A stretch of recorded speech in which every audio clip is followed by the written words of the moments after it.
أعوذ بالله من الشيطان الرجيم. بسم الله الرحمن الرحيم. يريد الله ليبين لكم ويهديكم سنن الذين من قبلكم ويتوب عليكم والله عليم حكيم. والله يريد أن يتوب عليكم ويريد الذين يتبعون الشهوات أن تميلوا ميلا عظيما. يريد الله أن يخفف عنكم وخلق الإنسان ضعيفا. صدق اللہ العظیم. محترم سامعین، آج کے سبق میں ہم سورۃ نساء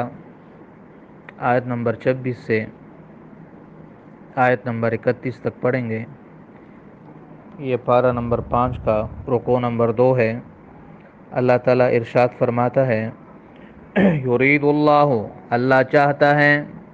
ارادہ یریدو کے معنی ارادہ کرنا، چاہنا، یرید اللہ، اللہ ارادہ کرتا ہے، اللہ چاہتا ہے، لیبین لکم، کہ واضح کرے تمہیں، کول کر بیان کرے تمہیں، ویہدیکم، اور رہنمائی کرے تمہیں، سنن الذین، ان لوگوں کے طریقوں کی، سنن جمع ہے سنت کی، طریقے کو کہتے ہیں، اور یہدی کے معنی ہدایت دینا، رہنمائی کرنا، وَيَهْدِيَكُمْ، اور تاکہ تمہاری رہنمائی کرے، سنن الذین من قبلکم، ان لوگوں کے راستوں کی طرف، طریقوں کی طرف، من قبلکم، جو تم سے پہلے گزرے، یعنی پہلے انبیاء کرام، وَيَتُوبَ عَلَيْكُمْ، اور اللہ تم پر رحمت کی رجوع کرے، یعنی تمہاری توبہ قبول کر لے، واللہ علیم حکیم، اور اللہ بڑا جاننے والا، بڑا حکمت والا ہے، واللہ یرید، اور اللہ چاہتا ہے، ان یتوب علیکم، کہ تمہاری توبہ قبول کرے، ویرید الذین، اور چاہتے ہیں وہ لوگ، یتبعون الشہوات، جو خواہشات اور شہوات کے پیچھے چلتے ہیں، شہوات جمع ہے شہوتن کی، نفسانی بری خواہشات، گناہوں کے خواہشات، یتبعون الشہوات، جو مزوں کے پیچھے چلتے ہیں، جو شہوات کے پیچھے چلتے ہیں، گناہوں کے پیچھے چلتے ہیں، ان تمیلو، کہ تم ہٹ جاؤ سیدھے راستے سے، میلا عظیما، بہت بڑی ہٹاؤ کے ساتھ، بہت دور تک،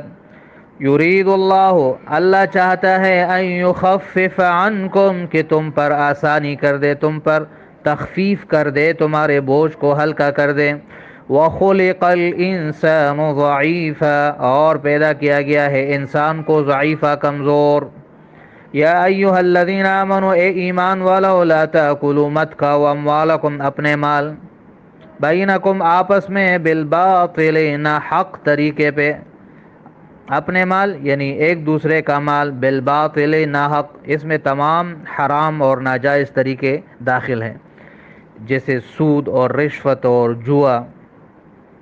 اور عورتوں کا مہر کانا اور یتیم کا مال کانا وغیرہ،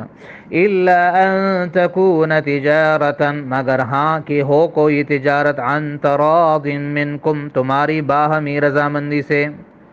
وَلَا تَقْتُلُوا، اور قتل نہ کرو، انفسکم، اپنے آپ کو، یا قتل نہ کرو ایک دوسرے کو، ان اللہ کان بکم رحیما، بے شک اللہ ہے تم پر رحیما، بڑا مہربان،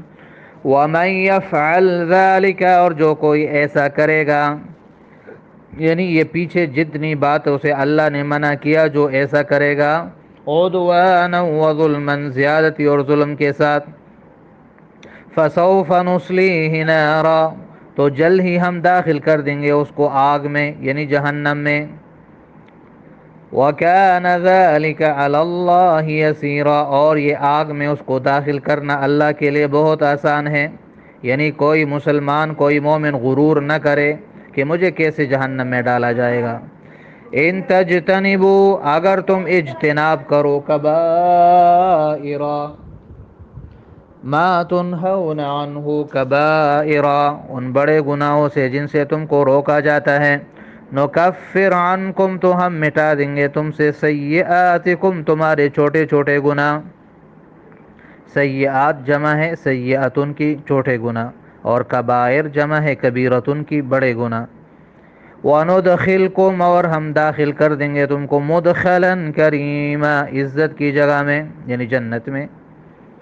محترم سامعین، پہلی آیت میں اللہ فرماتا ہے کہ تمہارے لیے جو اللہ احکام بیان کرتا ہے، جیسے پچھلی آیتوں میں محرمات کا تذکرہ کیا گیا، یعنی ان عورتوں کا کہ جن سے ہمیشہ کے لیے نکاح حرام ہے یا کچھ شرائط کی وجہ سے نکاح حرام ہے، تو اللہ فرماتے ہیں کہ یہ تم سے پہلے انبیاء کرام کا بھی، ان میں بھی اللہ تعالیٰ کا یہی طریقہ اور دستور تھا، اور وہی طریقہ اللہ تعالیٰ نے تمہیں بھی سکھا دیا اور اسی کی طرف تمہاری رہنمائی کی، اور اس کا مقصد یہ ہے کہ اللہ تعالیٰ تم پر رحمت کی رجوع کرے، کہ اس طرح حرام اور حلال کا فرق تم کر کے اور حلال پر چل کے اور حرام سے بچ کے اللہ تعالیٰ کی رحمت کے لیے اپنے آپ کو مستحق بنا دو۔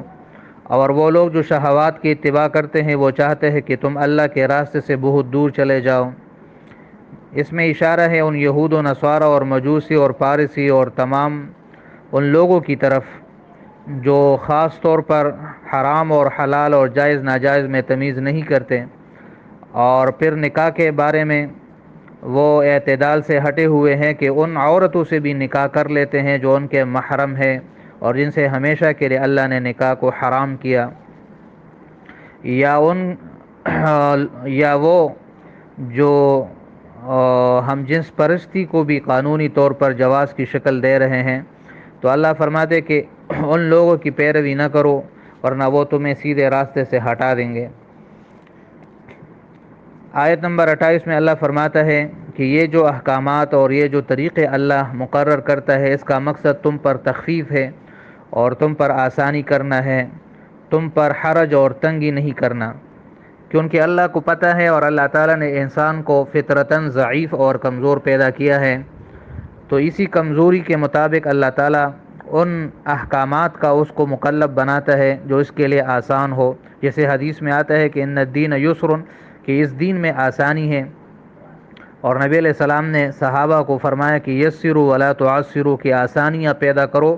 اور مشکل پیدا نہ کرو، اور ایک اور حدیث میں ہے کہ نبی علیہ السلام نے فرمایا کہ مجھے اللہ نے بھیجا ہے اس دین کے ساتھ جو حنیف ہے اور آسان ہے۔ تو اللہ تعالیٰ نے انسان کے ضعف کی وجہ سے ان کو جن چیزوں سے منع کیا ہے یا جن چیزوں کے بارے میں اس کو اجازت دی ہے، یہ بالکل انسان کی فطرت کے عین مطابق ہیں۔ آگے اللہ فرماتا ہے آیت نمبر 29 میں کہ ایک دوسرے کا مال ناحق نہ کھاؤ، اس میں تمام باطل طریقے ہیں، ان کی طرف اشارہ ہے، جیسے شراب کا کاروبار کرنا، اس پر پیسے لینا، اس کی خرید و فروخت کرنا، یا جوا یا چوری یا سود یا رشوت، جتنے بھی ناجائز اور حرام طریقے ہیں ان سب سے اللہ نے منع کیا۔ ہاں ایک صورت کہ وہ تجارت کی ہیں، باہمی لین دین اور باہمی تجارت، ان میں بھی شرط یہ ہے کہ باہمی رضامندی سے ہو، یعنی بائع اور مشتری، یعنی خریدنے والا اور فروخت کرنے والا دونوں اس پر راضی ہو اس مجلس میں، تو یہ ایک صورت ہے تجارت کی جو یہ جائز ہے۔ اسی آیت نمبر 29 میں اللہ فرماتے ہیں ایک دوسرے کو قتل نہ کرو یا اپنے آپ کو قتل نہ کرو، تو اس کا ایک مطلب تو یہ ہے کہ خودکشی نہ کرو، اپنے آپ کو نہ مارو، کیونکہ حدیث میں آتا ہے کہ جو جس طریقے پہ اپنے آپ کو مارے گا قیامت کے دن جہنم میں اسی آلے کے ساتھ وہ اپنے آپ کو مارتا رہے گا اور یہ اس کی سزا ہوگی، تو خودکشی حرام ہے اور یہ آیت اس پر دلیل ہے۔ یا اس کا مطلب یہ ہے کہ ایک دوسرے کا مال ناحق مت کھاؤ، کیونکہ اس کا نتیجہ یہ ہوگا کہ تم آپس میں ایک دوسرے کا قتل کرنے والے بن جاؤ، جیسے آج کل ہم دیکھتے ہیں کہ اکثر جو جوئے میں مال ہار جاتے ہیں وہ دوسرے کو قتل کر لیتے ہیں، یا چوری کی صورت میں یا ڈاکے کی صورت میں، تو ان صورتوں میں نوبت یہاں تک آ جاتی ہے کہ ایک مسلمان دوسرے کو قتل کر دیتا ہے، تو یہ ذریعہ بن جاتا ہے یہ حرام کمائی قتل کا، تو اس لیے اللہ نے منع فرمایا۔ آیت نمبر 30 میں ہے کہ جو ایسا کرے گا، جو یہ ظلم کرے گا، جو زیادتی کرے گا اور جن کاموں سے اللہ نے اس کو منع کیا ہے وہ کرے گا، ناحق مال کمائے گا، ایک دوسرے کو قتل کرے گا، تو اللہ ایسے لوگوں کو جہنم میں داخل کرے گا۔ اور کوئی مسلمان یہ نہ سمجھے کہ میں تو کلمہ پڑھ چکا ہوں اور کیسے مجھے اب اللہ جہنم میں ڈال لے گا، تو اللہ فرماتے یہ میرے لیے بہت آسان ہے، اپنے ایمان اور اسلام پہ غرور نہ کرو۔ آیت نمبر 31 میں جو آخری آیت ہے آج کے سبق کا، اس میں اللہ فرماتا ہے کہ اگر تم کبیرہ گناہوں سے اپنے آپ کو بچاؤ گے تو جو چھوٹے چھوٹے گناہ ہیں وہ خود ہم تمہیں بخش دیں گے توبہ کے ذریعے سے، یا تمہارے نیک اعمال کے ذریعے سے، یا خود اپنے فضل سے تمہیں بخش دیں گے۔ کبیرہ گناہ کیا ہے، اس کی تعریف کیا ہے؟ تو یہ تعریف یاد رکھیں کہ کبیرہ ہر وہ گناہ ہے جس پر حد مقرر کیا گیا ہو، یا جس کے بارے میں سخت وعید آئی ہو، یا اس پر جہنم میں داخلے کی وعید ہو، جیسے کہ چوری ہے، شراب پینا ہے، زنا ہے، قتل ہے، اور باجماعت نماز چھوڑنا ہے، اور یا کسی پر زنا کی تہمت لگانا ہے، یا والدین کی نافرمانی ہو گئی۔ تو یہ سارے وہ گناہ ہیں جو کبائر میں آتے ہیں، اور صغیرہ گناہ وہ ہے کہ جن سے اللہ رسول نے منع کیا ہے لیکن ان پر کوئی حد مقرر نہیں کیا، یا ان کے بارے میں کوئی صراحتاً کوئی خاص وعید ذکر نہیں کی گئی۔ تو یہاں پر ایک اہم نقطہ یہ یاد رکھے کہ اپنے آپ کو تو بچانا دونوں سے ہیں، لیکن یہاں ایک ترتیب ذکر کی گئی ہے کہ اگر ایک انسان جو صغیر اور کبیرہ ہر قسم کے گناہوں میں مبتلا ہے، تو اگر وہ کبیرہ سے اجتناب کرتا رہے گا تو اس کی برکت سے اس کے دل میں ایسی نورانیت پیدا ہو جائے گی کہ وہ آہستہ آہستہ صغیرہ گناہوں سے بھی بچ جائے گا، اور ایسے لوگوں کے لیے آخر میں اللہ وعدہ کرتا ہے وَنُدْخِلْكُمْ مُدْخَلًا کریما، کہ ہم ان کو داخل کریں گے